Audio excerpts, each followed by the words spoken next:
All right, new Dolphins General Manager Jon-Eric Sullivan, man, welcome in. Thanks for your time today. I appreciate you having me. Not a bad setting for an interview, right? Pretty cool digs. What's your early impression so far of Miami and the work environment? Better weather, we'll start there. A lot of really good people. A lot of people extended a helping hand, made sure that when I come through the door I have what I need, and I can tell there's a lot of people here that are eager to build a winner and kind of get this thing going and ready to work hard. And we got a lot of work ahead of us, there's no doubt about it, but I think the process will take us where we want to go, but the people that are involved in that process are equally, if not more important, and I can tell right from the bat we got a really good culture and group of people in place to help us get going. Yeah, myself and Dolphins fans are excited to hear more about that process. We'll get to that here in just 1 second, but what does it mean to you to get this opportunity? First time GM, what's the opportunity mean to you? It means everything. You know, I grew up in this business. My dad's a longtime NFL coach, right around the 30-year mark. I grew up around the game. I think anytime you get a chance to put your fingerprints on something and build something special along with a lot of other really good people, that's a special opportunity. I was raised in Green Bay in my football career. I believe wholeheartedly in the process that I'm bringing through the door, and quite frankly, I hope long after I'm gone, that process is still in place here, much like Ron Wolf brought it to Green Bay and it's still in place there. You know, I would say that's my hope, you know, that we win a bunch of games, and when I take off from here, that the fingerprints are still in place and they keep that going down the road for long-term sustained success. So I'm glad you mentioned Ron Wolf in the process, because Ron Wolf, Ted Thompson, Gutekunst, and yourself now here with Miami Dolphins, you've spoken about the opportunity to be a part of the proven process over sustained time, right? Building a sustained winner. How would you summarize that process, and what are the key takeaways you have from your time there that will carry forward into this role? We're going to draft and develop and retain our own. It's important to us that we raise our own because that's culture, right? We don't want a team full of mercenaries. That creates problems on multiple levels. But then within that, it's who you infuse into that locker room. You know, we want people who love football, who want to be the best that they can be, who are selfless, who are good teammates. And then we're going to use every player or every avenue of player acquisition to supplement this roster. We'll be very intentional and deliberate on how we go about it in free agency, because that can be dangerous waters if you don't handle it the right way. But that's how we'll move. You know, it'll be build through the draft, retain our own, supplement in other avenues of free agency and practice squad steals and all that goes with it, waiver wires, and build this team out best we can. But at every avenue, we will strengthen this roster if given the opportunity. You know, some teams around the league have this like universally recognized player prototype, right? Like if the Dolphins develop that under your watch, what do you want that to be? Like what type of player do you want pundits to look at a player and say, that right there, that's a Miami Dolphin? I think mental toughness, physical toughness, you start there from a character standpoint. And again, a burning desire to want to be the best that you can be and win. That's what we're all here to do. At the end of the day, if you broke it down to one word, we're here to win. And then within that, you know, our division runs through Buffalo and New England and New York, cold weather places. There's a saying in our business, fast gets slow, but big doesn't get small. So understand, like, we're not going to sacrifice speed and explosion and skill for a bunch of big stiff guys, but we are going to have substance to us at all levels of our team. At corner, at receiver, at running back, and certainly up front. We will build this team, it starts with the quarterback, and then we will build this team from the inside out. We got to be dominant on the offensive line, dominant on the defensive line, and then explosive and athletic on the perimeter where we can attack all three levels of the field, and it gives that offensive coordinator flexibility to call the game the way that he wants to call the game, most importantly in any element. Adaptable to what the opponent can show you as well on the other side of the Absolutely. football. What's the process in IDing a player that fits all that criteria? I know it's a lot, but what's the process of trying to find players that fit that criteria? It starts in the summer. You're watching their junior, sophomore tape, depending on what level of player he is. So you start there, and then you go through your college process in the fall of going to games, talking to a lot of different people about the makeup of this player. I always refer to it as football character. What makes this guy tick?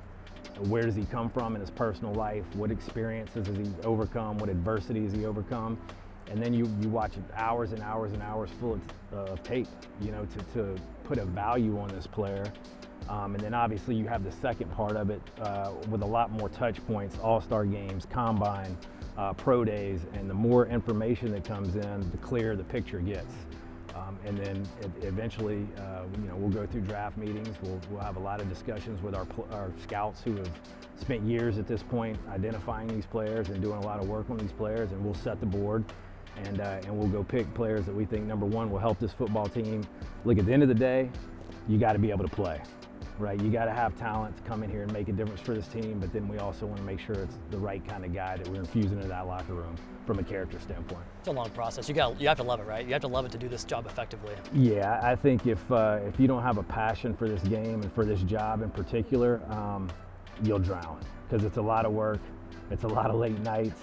It's not a 9 to 5, and if you're passionate about it, you'll do well at it. But if you're not, you'll get identified pretty quickly. So you've touched on this a few times in this interview already, but during the offseason, it can be so easy to get caught up on the shiny object, right? The big free agent sign, the early draft pick. But I once heard you better get your internal evaluations right, otherwise you've got no shot. What's the key to making that a reality, getting your internal evaluations mostly right?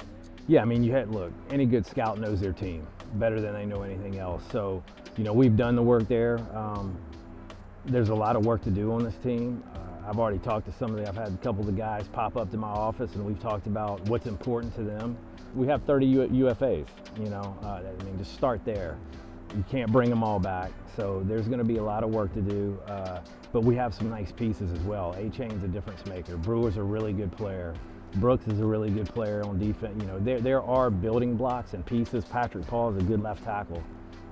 There's pieces, but we have a lot of work to do in certain areas. It's our job to make sure that through the draft and through the other avenues, we're making this team as competitive as possible at every position, because competition drives the individual to excellence. I don't care if you're talking about on the gridiron or if you're talking about in the office place. If you don't have a lot of weak links, everybody else is going to get better, and that's our job as a personnel staff, and my job as a general manager to make sure that we're cultivating that day in and day out with our football team, and then what goes on in that building. My very next question was Achane, Paul, Brewer, Brooks, and Waddle. I had Waddle in there as well. Waddle. Excuse me, I forgot Waddle. You rattled them off the top of your head, so it makes perfect sense. But I was going to ask you, because there's more players than that, obviously. But what does excite you most about the young core talent you have here? Because you mentioned speed and size, all the things you want to find on the football team. What about that core really excites you the most? Yeah, I'll start with Jalen. He's as explosive of an athlete. His ability to create separation at the top of the route is as good as any. Obviously, A-Chain's production speaks for itself. He's a 3-down back. He can strike from anywhere on the field. He's a home run guy. Brewer's ability to play out in space, snap, step, reach, get to the second level, and he plays, quite frankly, much bigger than his listed size. So I would say we have a lot of explosion and athleticism within the people that we talked about there. And then Brooks is just a ball player, man. He can run. He's got great instincts. He'll strike you. That's an exciting group of guys to build around. And then Pat Paul is a huge man with length who plays a big man's game. And I talked to him the other day. I'm really excited about him as we go through the process of building the rest of that offensive line. I'm laughing because Pat, the person, is just, he's so great. He's so great to get to know. And the way he plays in the field is not at all how he is as a person. It's a fun dichotomy there with him. So year one will be different for you here for the Dolphins than any other year that you have here with Miami, because it's the first year where you have to get to know your own roster. You're talking about watching film of Waddle and those guys, which I'm sure you did in Green Bay for all 32 teams, right? You're on top of all the rosters. But how does that process work of building out your free agency plan, your draft board, and making sure all your internal evaluations are buttoned up? Yeah, so our approach within the draft is the best player available approach. You really have no idea what your needs are going to be. And then as we build the board, subconsciously, with a team value approach, you'll stack it for need, if that makes sense, okay? And then within our free agency process, that'll be much more intentional about where we need to fill gaps. I believe in the free agency process, you chase difference makers. I could talk philosophy with you all day. I love this kind of stuff, and I want to get a little more broad here, talking about league cycles, because recently this is a league where you got to get backers that can match up with all the speed that offenses have, and now we're seeing this return of the power run element, right? And offenses are trying to combat the speed on defense by getting bigger. What are your thoughts on the cyclical nature of offensive football and where we're at in terms of power run game, short, high percentage throws, playing shells, light boxes, where we are in 2026 in the NFL? Yeah, I think the best teams have the ability to be multiple. That's the hardest to defend, right? So again, when I talk about getting big on the interior, it's not necessarily at the sacrifice of athleticism. We're not going to have stiff guys that can't move because we want to be multiple. We want to, if there are times in the game we want to get thick on you and run more of a power gap scheme, we have the ability to do that. And then there's times we want to run off the ball, you know? And so, you know, I guess that would be my answer to that. I think the way that you build this team, from a trait standpoint, you have to be very cognizant about being able to be multiple so that you give that coordinator on either side of the ball the flexibility to call the game the way that he wants you to call it. I don't think that, you know, you have to affect the passer on defense, right?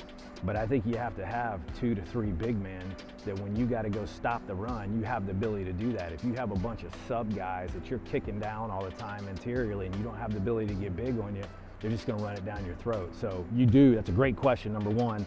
And again, it's our job and the personnel staff to make sure that we're giving the coaches the flexibility to be multiple on both sides of the ball with our personnel. This is a little bit redundant because you talked about it a few times, but I watched a sit down you had for Packers.com a couple years ago, and you talked about the draft as your lifeblood. I mean, I love that quote so much. We know that's obviously true and you subscribe to that belief, but maybe that's even more true today than it was in years past. You think that's the case? It's all I know, you know what I mean? And I don't want to come off as naive as if I don't understand trends and efficiencies around the league in terms of player acquisition, but it's brought Green Bay 30 years of sustained success. It's what I've been raised in for 22 years. I've seen the fruits that it bears, you know. I just think it's the only way you can go because, again, I think culture is a huge deal, right? Culture is everything. And when you draft and develop and you raise your own, they're bought in. They understand what the standard is. When you fall into the trap of bringing a bunch of guys in from all over the place, there is no standard. Everybody's coming from a different standard. And again, I said it earlier, a team full of mercenaries is a scary place to be, you know, because everybody's got a different agenda. When you're raised in one place together, your agenda is the same, and that's to go win ball games.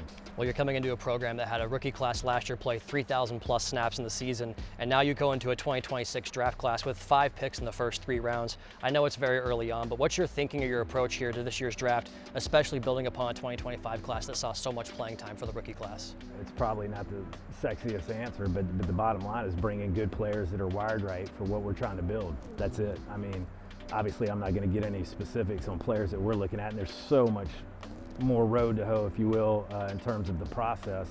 But yeah, I mean, the simple answer is to make sure we're bringing really good football players in here that are about the right stuff. One of my favorite publications used to say, draft good players. That's players. The key to winning football. From that same interview, you talked about some of the difficult conversations that have to be had for scouting and decision making. I think the quote was, if we're always agreeing, we're not thinking. How do you foster an environment that promotes that type of collaboration? Yeah, I think a lot of the things we talked about within my interview process is, look, we all have a job to do. Everybody's got a role in this thing, and they're all very important, equally important. But it's collaboration with boundaries and trust. I'm not going to walk down to the head coach's door on Saturday night and knock on his hotel door and say, hey, look, here's a 3rd and long call sheet. You should run this. It's not what I do. At the end of the day, everybody within my process, everybody will have a seat at the table. We'll be very deliberate and intentional about how we go about that because I want to make sure that we eliminate the bias. But at the end of the day, everybody will have a say. The decision making won't be collaborative because you're hiring me to make decisions. If we start voting on everything we do to make everybody feel good, the value of the process is out the window. So I think, again, making sure the right people are part of the process is just as important as the process itself. You got to eliminate the pride, eliminate the ego. At the end of the day, we all need to do what is best for this place. You know, if I could promise, and I'm not big on promises, but if I could promise anybody one thing right now on camera, every decision that is my responsibility, it will never be about my personal agenda or my relationships in the building. It'll be about the Miami Dolphins and what is best for this place, period. This is my favorite question of the entire interview. I'm a father of 3, you're a father of 3. Sure. How excited is the family to be down here in South Florida? They're excited. They know there's a beach and water. Yeah. My older 2 they're really excited. My younger one was a Packer through and through. So Cece, my 9-year-old, she's kind of like the little boy I have never had. She plays flag football in an all boy league, and she was a Packer through and through. So initially it was tough on her. She'd gotten to be buddies with a lot of the players, but right before I left, she drew me a pretty cool sketch of Waddle and handed it to me and said, "Go to work, Dad." So I think we're heading in the right direction. I was going to say one Waddle touchdown will take care of all Yeah. that. She'll see it live and she'll be hooked for the rest of her life. She's coming around. Perfect. New Dolphins General Manager Jon-Eric Sullivan. Thank you for your time today. Thank you. Appreciate it. Appreciate it.